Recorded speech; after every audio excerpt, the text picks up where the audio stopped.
Oh my god, it's...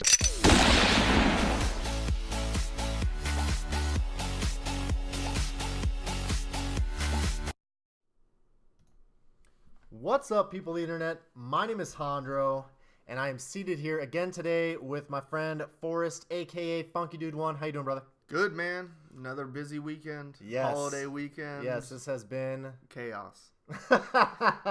Quite- Favorite word, chaos. Here in America, we've got Thanksgiving, followed by Black Friday, followed by family weekend and all sorts of crazy stuff with family coming in and out of town from all sorts of good stuff. So, a lot has happened since our last podcast, and I've done some videos and some stuff has gone out. First and foremost, I want to talk about Meltan, the Meltan Mystery Box. I want to get another mystery box from you, and then we're also going to trade a Meltan right now. So, yes, important to note. So, if you guys are not through with your I keep clicking on the wrong things. If you are not through with your Meltan research, so just like all the other special research, Meltan is caught on the second to last step and not the last step. So the encounter is actually on step 8 of 9. So if you are not at least done with step, I believe step 6. I mean, we can go look at the steps here in a second. You're going to have a much harder time getting through this Meltan research, because after the 27th, which it notes here in this article, after the 27th, those Aerodactyls and Dittos and all those sorts of things that are coming out constantly in field research aren't going to be there. So it's going to be much harder to complete the Meltan research. So just to kind of show you guys what we're talking about. So step 1, obviously, probably most of you guys are probably right about here in step 6. So if you're not, make sure to pay attention to this part. It's very important. So first step in Meltan, I hope everybody got through that, because it didn't really... It should be pretty easy. It's Yeah. the same things that we had from you and stuff, where it's calibrate your equipment. Yeah, it didn't really require to barely even go out and do anything. It's catch 10 Pokemon, spin 5 stops or gyms, and transfer 10. So literally, you could catch the 10 and transfer those. You could go out with any of your devices and spin stops. Very easy. Next step, earn 2 candies with your buddy. Easy enough. Make 10 great throws. Easy enough. Hatch 3 eggs. As long as you've got some incubators, which are in all the boxes, you should be good to go there. Now, step 3, catch a Ditto. So this is where you really want to have been prepared. So right now they've still got the make an excellent throw to spawn a Ditto as far as field research is concerned. So if you're not at least past step 3, make sure you get one of those make an excellent throw researches and stack it at the top. So that means click on it, run away from the Pidgey, and just leave it there. Also good to stack in case there are people who haven't completed their Mew research yet. Yeah. Because of that stack. Yeah, it works for me as well. You can knock out 2 birds with 1 stone. If you have that task and you're on the same step for both of them, it's an easy for both. Yeah. So that's really the first one that could be hanging some people up. But like I said, as long as you get that make an excellent throw field research, you're guaranteed once you make an excellent throw to spawn a Ditto. So either hold on to the research and don't delete it until you can actually get that excellent throw, or if you get it and you're not at this step yet, save it so that once you get to step 3, you can just catch it. Win 2 gym battles is easy enough, and battle in 2 raids, that just means you basically either have to use 2 raid passes for battle in 2 raids. You can't do the same raid more than once to get credit for it like you could in the past. So you can't let the timer expire and then go and do the raid again. You have to use it on 2 separate raids. Next up is catch 5 steel types, catch 5 electric types, and earn 5 buddy candies. This one shouldn't be terrible but steel types are kind of rare unless you like. Unless right now Magnemites. Yeah, Magnemites are everywhere. Aerons would be the other after this, or Magnemites and Pikachus are everywhere, and Magnemite is both steel and electric. So literally, you catch 5 Magnemites and you're done with step 4. Step 5, evolve a Grimer. I mean, that's not It's easy right now, especially just because Grimers are everywhere. Plus, you can still get Grimers out of Alolan eggs. So you might even still have a Grimer sitting in your decks. Save a Grimer that you can evolve. Yeah, just save a Grimer. Catch 5 Slugma or Gulpin. That one may prove to be a little bit more difficult after this event, just because depends on your biome. They're specifically spawning Slugma and Gulpin for this quest line. Well, but also depends on your biome, because I know here in Arizona, we get Slugma all the time. Mm-hmm, but Gulpin pretty rare around here. It probably nests, but I don't know if I've ever come across a Gulpin nest. I think if Gulpin nests, that's the way to get that if you don't end up obviously getting to the step before the event ends. Yeah. But most people should have gotten it right to about this level. Yeah, hopefully you're at least here to step 6, which is Evolve a Magnemite, catch 5 Execute, and battle in 10 raids.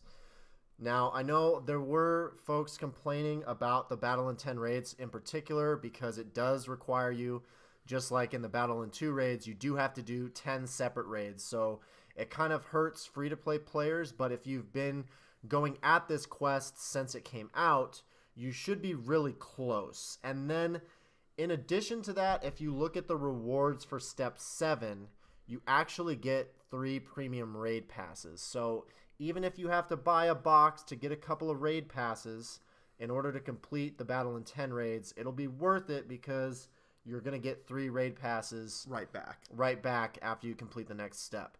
And the next 2 steps are really easy as long as you're doing them during this event, because this is literally all the stuff that's spawning. So evolve a Drowsy. There's Drowsies spawning everywhere during this event. Again, in this one, there are 2 Pokemon that are evolve one of these Pokemon and one that's catch. So even holding on to a Drowsy that you can evolve later. Yep. And holding on to a Scyther that you can evolve later because you're rewarded with that metal coat. From step 6 you actually get a metal coat to help you evolve the Scyther, which so is good. Holding on to 2 that you can't evolve when you're at step 7 is good. Catching a Cubone do seem to be pretty common, at least here. Yeah, not sure how they are. I think it's probably because of the biome, because we get a lot of ground spawns and Cubone's ground. So, but there is one that says catch a Cubone, so you have to do it while you're on that step. So that one could prove a little difficult for people if it doesn't spawn in your area. But step 7 for the most part is actually a pretty easy task to fly through, as long as you have, I want to say with step 7 to evolve one Scyther, you also get Scyther out of one of the Let's Go Meltan field researches now too, which is the evolve to Anorith. So if you have that, you can save a Scyther that way as well. You could stack it just like you did with Ditto. Now step 8, this one's a little bit interesting because Almaniter and Kabuto are very common right now. Not as common, but they will still spawn Lileep or Anorith. Now, those 2 are much more rare. I do think that they both nest. I don't know if I've ever come an Anorith nest. They might not, but Lileep are very rare out here, and Anorith are even more so. Except for this event. But except for right now during this event. I know Ammonite and Kabuto do nest for sure. Yeah. I think Lileep and Anorith do nest as well, but it's very rare that I've seen a nest listed for those. I don't think I've ever seen. I've never looked for one, but I've also never seen one. So, and then the last part in step 8 is catch an Aerodactyl. So again, you can catch Aerodactyl through field research that requires you to hatch 2 eggs. That's the Let's Go. It's the Let's Go Meltan hatch 2 eggs field research. And that will also spawn you an Aerodactyl. So if you haven't gotten past step 3, you want to make sure that you are saving a Ditto on your stack, you're saving an Aerodactyl for later, and you're saving a Scyther. Hopefully, and a Drowsy. And a Drowsy just catching it. I don't think there's anything that spawns. Evolve a Drowsy. Yeah, but there's nothing that spawns it out of field research. Oh, no. Yeah. But in your stack, and you want to save them in that order, preferably. You want to have a Ditto, then a Scyther, then an Aerodactyl. Unless you can just keep a Scyther for later.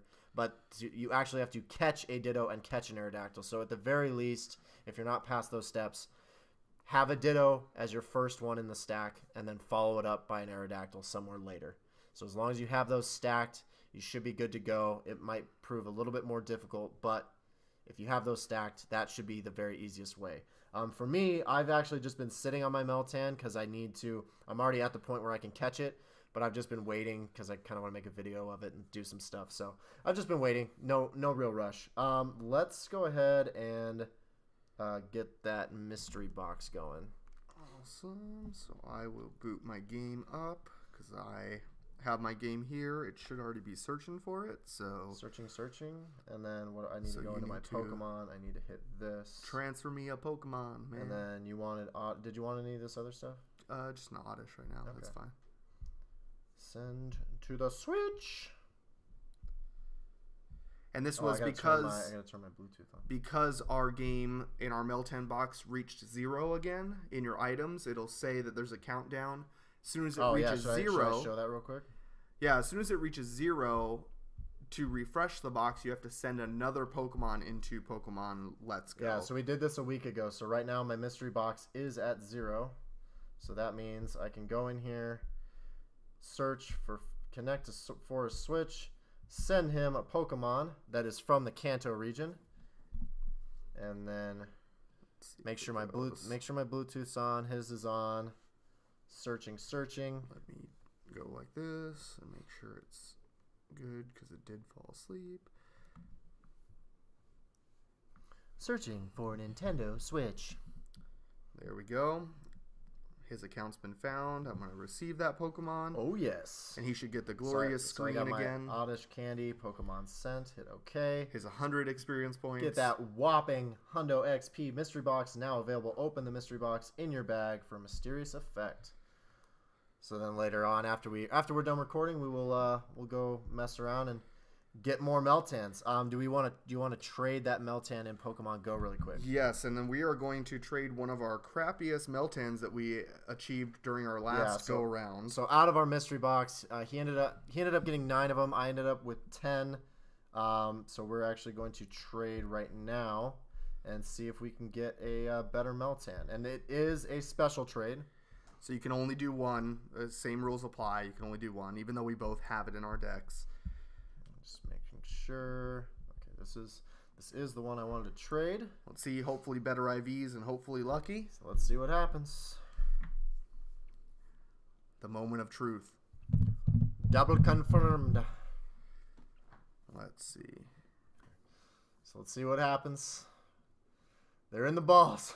They're spinning around. His Meltan's coming. Wheel of. And what did I get? What was yours before? It was way lower. Mine went up. Okay, let me by see a little bit, but not very much. It's still garbage. It's still garbage. This one, let's see what yours became. This one went up to 2nd tier. Okay. Okay. I mean, it's worth it to do it if you have the extra special trade for the day and you're at a point where you can do that. Like for us, it was 1,600 Stardust. Shifty little Meltan. So not a big deal, but it's worth it to try to reroll because you can reroll IVs in this. Yeah. Also possible though to get a hundo out of those incense things. So that's what I'm hoping. I know, that would be ideal to get a. I know one of our friends just said that he got a hundo from the box that I gave him. Robert lucked out and got 100. Well, it was Cody, right? On Cody. Yeah. So Cody got 100 Meltan out of it. So. Pretty lucky. All right, so let's move into talking about Community Day that is coming up this very next weekend. So this is obviously the biggest Community Day that they've ever done. It is a basically almost 3 full day event. It's not quite exactly 3 days because of the way that they. I think it's like 2 hours cut or the 2 hours. days and 10 hours. Yeah. So it's like 2.5 days approximately. Starts November 30th at 2 p.m. Mountain Standard Time and runs until December 3rd at midnight Mountain Standard Time. So if you're unsure, just punch those in to see in your time zone how that correlates to your time zone. I get we're the only state that doesn't. That execute across the street's got 2 max stats. Is it good? Yeah, it's got 2 max stats. So I get that Arizona is the only state that really understands time zones because we don't participate in time zones. Well, we don't have daylight savings. Yeah, we don't change ours. Basically every other state in America has daylight savings. So if you're unsure, just punch in Mountain Standard Time and compare it to your time zone, and that will let you know exactly when it's going on. This is interesting to me though because I think we actually mentioned this at one point as a good idea would be to bring all of them back. Wait, did they really run it through? Oh, the Community Day bonuses. So there are bonuses that are going to take effect, but only for a certain time frame on one of the days. So these bonus. Oh, so the bonuses aren't live the entire weekend? No, the bonuses are only going to be available for a 3-hour period on, I believe, like the second day of the event. So for us, that's on on Saturday then probably. Yeah, December 1st, our time, December 1st. From 12 p.m. to 3 p.m. Mountain Standard Time in the Americas. I did not know that. In the announcement in game, it does list the other bonuses times that are available for other countries. So I don't know if they're lined up exactly to be the same. Based in your events, date, and time. There we go, right at the bottom. Okay, special bonus date and time. Okay. I did not see that from before. All right. He's learning on the job. Yes, learning. All right, so I didn't know that. I thought the bonuses were going to be available all weekend, so that's kind of a bummer. So the bonuses are literally just during a 3-hour period on December 1st. So, and now but the bonuses are very nice. So as long as you're available to play, you've got the double catch XP, double catch Stardust, half the distance for incubators, and 3-hour lures as always with that. So definitely the most stacked rewards that there's ever been. And some of those can be really lucrative. If you do half incubators on, say you're using super incubators on a 10K egg, and then it turns into literally almost nothing. Walking a 10K egg would be, 2 kilometers maybe? It should drop it down to, it'll definitely be less than 3. So that's really good bonuses, as well as all of these special move sets that were available during the community days for each individual Pokemon, and there are 11. So the first one we ever got in January was Pikachu. And then that followed up by Dratini. Then we went to, I think it was Bulbasaur, then Mareep, then I think Charmander. Then we got Larvitar. Yeah, then Larvitar, Squirtle. then Squirtle, then Eevee, then Beldum, and then Cyndaquil. So very all of them are going to be back. Pikachu's going to have Surf. Charizard is going to have Blast Burn. Blastoise is going to have Hydro Cannon. Frenzy Plant. Oh, we forgot Chikorita in there too. Chikorita and Venusaur both have Frenzy Plant. And Cyndaquil also has Blast Burn. Eevee with Last Resort. Tyranitar with Smackdown, the only one with a quick move that's custom. Ampharos with Dragon Pulse. Dragonite with Draco Meteor. And Meteor Mash Metagross, who's just a beast. And it is important to note. So it's weird because on all the other posts, they did not mention anything about TMs. But on the actual event page, which is where we are right now for the Pokemon Go live site, it does say right here, note, fast TMs and charge TMs will not grant exclusive moves during Community Day. To learn the exclusive move, you must catch or evolve the featured Pokemon during Community Day hours. So those Pokemon are going to be available all weekend. So you have to catch or evolve those Pokemon during the weekend in order to give it the moves. You are not going to be able to TM old ones, as some people were speculating. It's very odd that Niantic hasn't tweeted this out or posted this. Like, the in-game news doesn't say this. Nothing says it except for this event post on their page. So, and I was talking to Alex here about it too. I was almost confused a little bit because in one of the announcements they did say, like, your evolved Pokemon can learn the special moves again, and it made it sound like you were going to be able to TM. Yeah, but just for clarification, I knew I had read it somewhere on an official Pokemon page, and this is it. So on the official event page for Pokemon Go for Community Day, TMs will not work. So very important to note that TMs will not work. You will have to catch them or evolve them in order for them to learn those moves, which is what they've done ever since they stopped being able to TM it after Pikachu Day. Because you could TM your Pikachus to Surf on Pikachu Day. I did it. And I actually got 100 IV. That's how I have 100 IV Surf Pikachu. because I had an old Hundo Pikachu, and I was like, I want to TM it to try.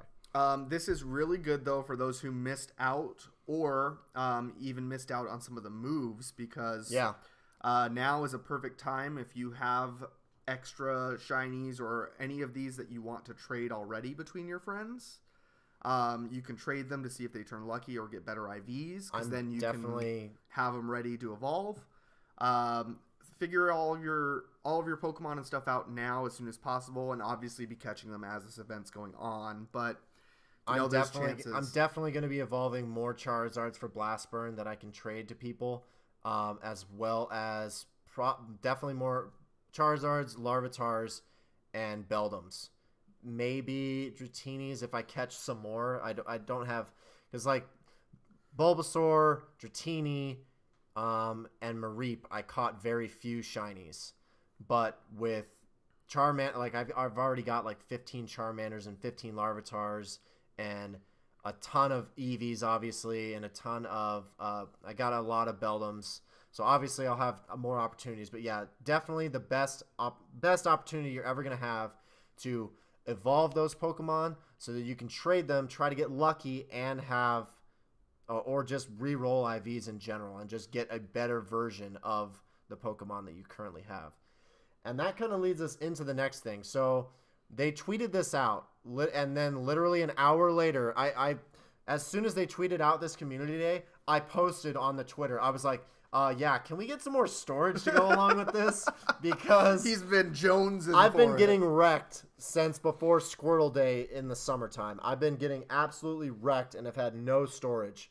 And then literally an hour after they post Community Day, they posted this. Attention trainers, the limit on Pokemon storage has now been expanded to 2,000. Thank you for all your patience and good luck on all of your Pokemon Go adventures. To which my immediate reply was was that. Thank you Jesus. Cue the hallelujah music. And Sparky's reply is equally awesome. So definitely needed. It was a long time since they promised it. It was a little over a month since they promised the increase and delivered. Sad that it's only 500. It would have been nice if there was more. Yeah, if it had gone up to 2,500, oh man, I'd be.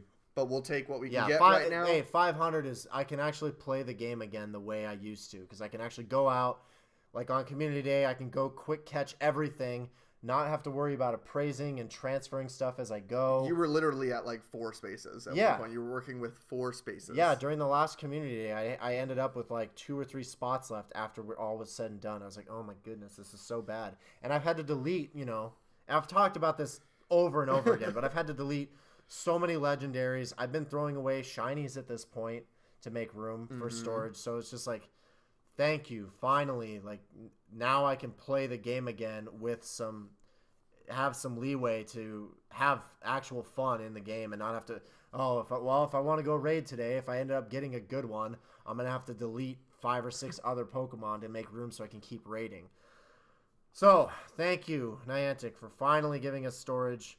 Hopefully there's even more coming soon, because I'm at the rate that shinies are being introduced and raid bosses, it's just going to be a continuous need for more and more storage space. So hopefully they've started to figure out the server issues and how they can, start working on it now. Yeah, how they can stack it up to where we're able to, or maybe even if we have to start storing stuff, some of it on the games on phone side. I don't know exactly how they would pull that off, but they can talk to Nintendo. Nintendo has a service right now in their 3DS games called Pokemon Bank. A cloud it's storage? a cloud storage service. And they actually they need servers for that. They actually offer incentives, though, for using it, too, because you can put Pokemon in there and take them out. But then if you have I think it's super cheap to pay for the service. I think it's $5 a year. Oh, okay. For it. But if you have it, then they also unlock certain special Pokemon from it and stuff. So they could do cool things like that, but it would be a way that they could solve some of these issues. Or I'm still hoping that the next iteration of Pokemon that's on the Switch is going to be able to at least transfer back and forth, maybe, or if you can send them back and forth, because literally just to store them somewhere would be amazing. But right now I understand that it's a server side thing and they need to have the servers to physically store the Pokemon, because if every active player has, just average it out, probably at least 500 Pokemon. If you're a somewhat active player, you have to have at least 500 Pokemon in your decks. So to have 500 Pokemon over millions of users, that's a lot of storage space. Yeah. And, people power them up to various levels. So all that data has to be tracked and logged and all that kind of stuff. So I understand that it's a data thing, but it's 2018. And the game's been out for 2 years. They've made billions of dollars. There should be more. It was the most lucrative game that Nintendo has ever collaborated with and released. Yeah, they should be more prepared for something like this. But I digress. Let's talk about, this was something that Forrest brought to my attention. I didn't even know this was happening. But it's a new Pokemon that's been found in the network traffic, and there's some interesting stuff. So I'm going to let you kind of just dive into this. I wish this would have kind of lined up more with the bug event that's going on. In case everybody didn't know, it's still Bug Month. Wait, it is? Yeah, it's Bug Month. Caterpie is shiny. Shiny Caterpie. Pinsir was shiny. There's some stuff. Gengar was shiny too, but bug Pokemon. Yeah. Who knows? There is a Pokemon in Gen 4 called Burmy, which is a bug type Pokemon. It does have 3 different forms, depending on the location it was caught or last battled in. As far as the main series games works, we know that in this game, things like cast form that have different forms based on the weather that's around, they don't actually shift forms after they've been caught in this game. So yeah, they stay locked. Knowing that that's how that works, we can assume that Burmy's going to work the same way, where its forms are locked to the specific coat. They have a plant cloak, a sandy cloak, and a trash cloak. One that was in the city, one that was if you battled with it in a city, which is the trash cloak. One was if you battled it in mountains or on the beach. And then the other was obviously forests and normal wooded areas. Along with this information and this Pokemon being found in the code, added to the code recently, there was also code added for geofencing. And so what geofencing is an imaginary fence that's put up by cell phone companies, anything like that, where it's within a certain area, things can trigger a certain way. Either advertisements, like if you get close to certain stores, it's possible that your phone may start seeing advertisements. Is it kind of the way the cells work too, for like triggering EX raids in the past, or is it different? It could be similar to that. I don't know how they're programming it in this game, but it is one of those that is based on your location. It'll change the behavior of your phone or what ads and things you see. The part that is interesting for this is that, similar to the cells, because those are technically geofences, where if you've ever noticed when it's raining outside or something and you go to you drive a couple miles, to a different zip code. Different cell or zip code may not be raining in game. Yeah. So knowing that they're setting up geofences and having Burmy have 3 different types, it's possible that different Burmy types could spawn in different geofences. Who knows if that's going to be on a global scale as far as like a regional type difference geofencing. So they might do like latitude, longitude types with different regionals that they've done in the past. Either that, or if it's going to be geofencing based on going into a city versus going into a field versus going to like a pond or water area where there's sand, or there's also that possibility, as well as rotating the way that geofences work. So it could be that for this month, this geofence is considered a mountain kind of geofence and those type of Burmy spawn, and then the next month it turns into trash cloak Burmy for a month. So it's possible that they could do that as a way to rotate everything around, but there's still some news that needs to be figured out. But exciting to know that they're trying to work around some of these complex evolutions that happen, because in addition to the 3 forms of Burmy, if it's a female and you evolve it, it turns into Wormadam, which retains that cloak. Wormadam. Yeah, and it retains that cloak type. Fancy. So if you have the plant cloak and you evolve it into Wormadam, it's going to stay plant cloak. Motham is the male version if you evolved it. However, it doesn't change forms. Motham is just Motham. It always looks like this yellow and orange little guy. Always looks the same. But that's another one of those first evolutions and split evolutions. I like the trash one. It kind of looks like cotton candy. Mm-hmm. All that delicious trash. I guess Sandy kind of looks like cotton candy too, and then Plant is just cotton candy with leaves in it. Yeah. It's like if you drop the cotton candy on the ground. Yeah. That's what that looks like. Yeah.